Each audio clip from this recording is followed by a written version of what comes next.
Nike is a brand associated with almost every sporting event in the world. The company has transformed from just a shoe company to a lifestyle company. Even though today Nike is a massive global brand, it started way back in the 60s as a simple shoe distributor from the car of Phil Knight and his track and field coach Bill Bowerman. Hey guys, I'm Jayesh and you're watching Hustlers TV.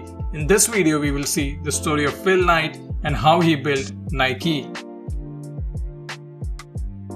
Phil Knight was born on 24th of February 1938 in Portland, Oregon to William Bill Knight, a lawyer turned newspaper publisher, and Lota Knight. His father was a caring man who loved his family and pushed his son to pursue his dreams. Knight attended the Cleveland High School in Portland, Oregon and was a member of the school's track team. After high school, he joined the University of Oregon in Eugene. In college, he became a middle distance runner and was coached by Bill Bowerman, who would later become his co-founder at Nike. Bowerman was an elite coach and many of his students went on to earn medals in the Olympics. He was obsessed with shoes and would often tinker with them to improve their grip, performance, so his athletes can run even more faster. He would often modify existing shoes to make them lightweight and give it to his students for testing. One of his guinea pigs for such testing was Phil Knight. Otis Davis, who won 2 gold medals at the 1960 Summer Olympics, also trained under Bowerman. He won the gold medal by running in the shoes made by Bowerman. Phil Knight graduated from University of Oregon with a bachelor's degree in journalism in 1959, but just like most students, he didn't know what he wanted to do with his life. Hence he joined the army and did 1 year of service in the army. After the army stint, he joined the Stanford Graduate School of Business, and this is where he found love for business and the idea for a company that would eventually become Nike.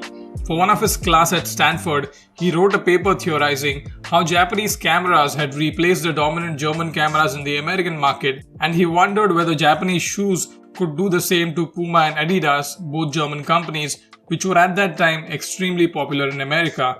Japan at that time was known for high quality, cheaper prices, unlike Germany, which was known for high quality, high prices. Phil graduated from Stanford in 1962 with the idea of bringing Japanese shoes to US market and give competition to Puma and Adidas. He wanted to test his theory of whether this can be done. All this time, he actually didn't own any Japanese running shoes, and the few he had seen were brought by soldiers who had been stationed in Japan during their World War II. But this lack of exposure only reassured Phil that he had stumbled upon a great opportunity. He knew that to take advantage of this, he would have to establish contact with Japanese shoe company and negotiate to import their goods to America, both of which were actions he had exactly zero experience with. But just like Nike's slogan, he went ahead and just did it. In November of 1962, straight out of Stanford Business School, he flew over to Japan like a tourist and started exploring. In the beautiful city of Kobe, he stumbled upon a shoe store that caught his eye.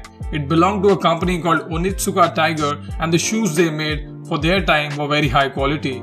Phil was impressed by the shoes and decided to import them back home. He arranged a meeting with the owner of the company and presented himself as an American shoe distributor looking to sell their shoes to American athletes. When an executive asked which company he belonged to, Phil made up a company name on the spot and said, "I'm from Blue Ribbon Sports," which at that time was a totally made up company.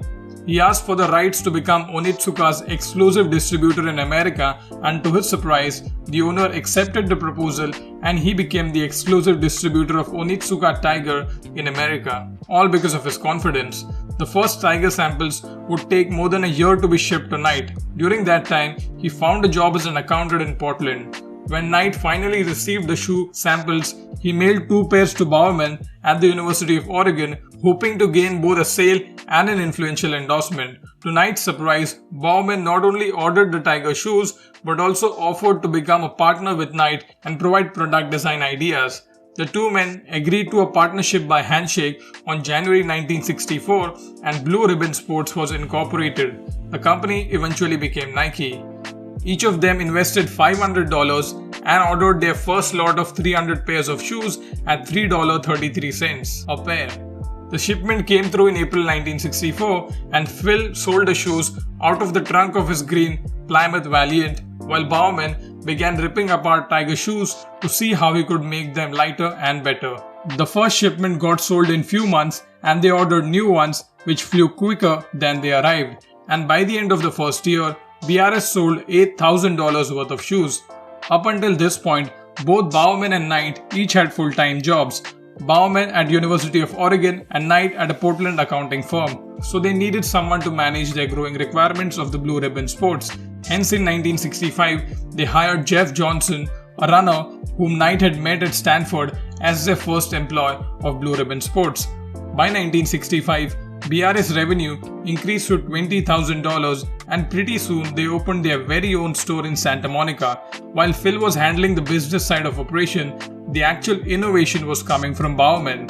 With every new shipment from Onitsuka, he would cut open a few shoes to see how they were made, and he would always try to improve them by, for example, adding to the cushion or using more lightweight material.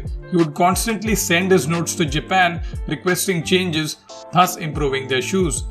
In 1968, Bowerman came up with a design which put Blue Ribbon Sports with the big player.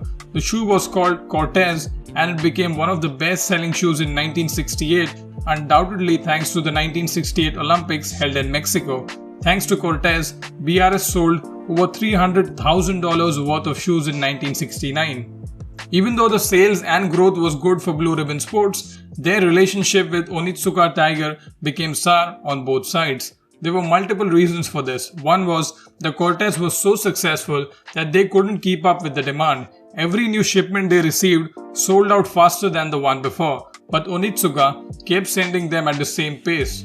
What Onitsuka were actually doing was satisfying their local demand in Japan first and then sending whatever was left to America.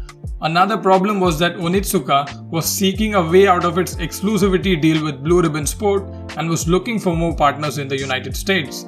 Onitsuka's side of this story is that they had discovered Blue Ribbon Sports selling their own version of the Tiger Cortez under a new line of shoes they called Nike. Basically, Blue Ribbon Sports was selling Cortez as their own brand and not of Tiger's, as the shoe belonged to Tiger, as Blue Ribbon Sports was under agreement with Tiger. Either way, the two formally split in 1971, followed by a lawsuit from Tiger. A judge eventually settled the case and both companies were allowed to sell their own version of the model. Nike sold it as Nike Cortez and Onitsuka Tiger as Tiger Corsair. Phil and Bill knew that to expand their business, they would have to evolve from just being a simple distributor and find a supplier which meets their demand. Luckily for them, their contract would end in 1972, just before the Olympics in Munich. Thus, Phil had enough time to prepare for his big move. In 1971, he started working on rebranding his company. His first employee, Jeff Johnson, suggested calling the company Nike after the Greek goddess of victory. Phil wanted to name the company Dimension 6, but after asking few other people, they finalized with Nike. With the brand name finalized, Phil needed a logo, so he went to a nearby university, snatched the first graphic design student he could find, and told her to make him a logo. For the impressive sum of $35, Caroline Davidson designed the legendary Nike logo, the swoosh. In hindsight, that was money well spent. With his branding now complete, Phil needed a shoe supplier as their deals with Onitsuka Tiger will be over by 1972. This time around, instead of locking himself in exclusivity agreements, Phil established a network of subcontractors across Japan to meet his high demand. With branding done and production under his control, Phil was ready to take Nike to new heights. In 1972, BRS was rebranded to Nike and the new Nike Cortez were in the market. All this time, while Phil was handling the business side of the company, Bowerman was still innovating. Bowerman's obsession with improving their shoes led to invention of a new pair of shoes which put Nike way ahead of its competitors. While thinking over breakfast on a way to give running shoes more traction, Bowerman saw the grooves in the waffle his wife made him and wondered what it would look like inverted. No one to pass on an idea, Bowerman poured melted urethane into his waffle iron. Unfortunately, he forgot to add any anti-stick agent onto the iron and it got stuck. But nevertheless, the idea had taken root, and with the help of another waffle iron, he designed his ideal sole, and the iconic waffle racer, nicknamed the Moon Shoe, was born. The shoe was a major success for Nike, and pairs were handed out to athletes competing in US Olympic trials, giving them much needed publicity and attention. After the success of Waffle Racer, Nike released many shoes and cemented its place into the sports industry.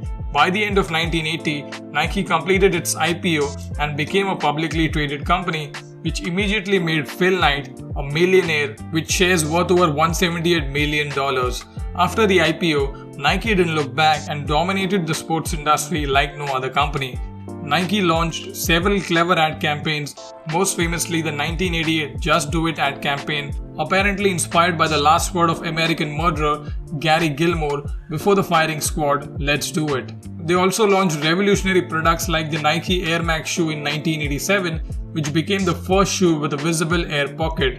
And big part of Nike's success was their association with rookie athletes who would become legends in their fields, which made Nike big as well. Like signing Michael Jordan, Tiger Woods and Lance Armstrong in the 80s and 90s to Cristiano Ronaldo, Neymar, LeBron James in today's time. Over the years to follow, Nike acquired several shoe and sports equipment companies to increase its market share and penetrate into more markets. Some acquisitions are Cole Haan in 1988, Bauer Hockey in 1994, Converse in 2003, Umbro in 2007. However, as of 2020, Nike only owns Converse and has sold the rest. Today we see the Nike swoosh everywhere, from workout clothes to casual wear, fitness technology, and of course athletic shoes. Nike employs more than 76,000 people and does annual sales of over $40 billion, and its market cap is over $150 billion. And as far as Phil Knight goes, his net worth is $48 billion and is the 25th richest person in the world according to Forbes. The story of Nike from a humble shoe distributor from Phil Knight's car to the massive company it is today is truly inspiring.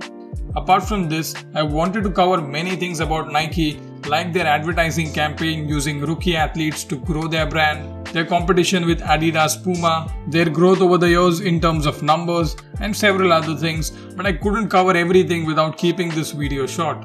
So if you want me to cover any particular story of Nike, then feel free to comment down below. I would love to make it.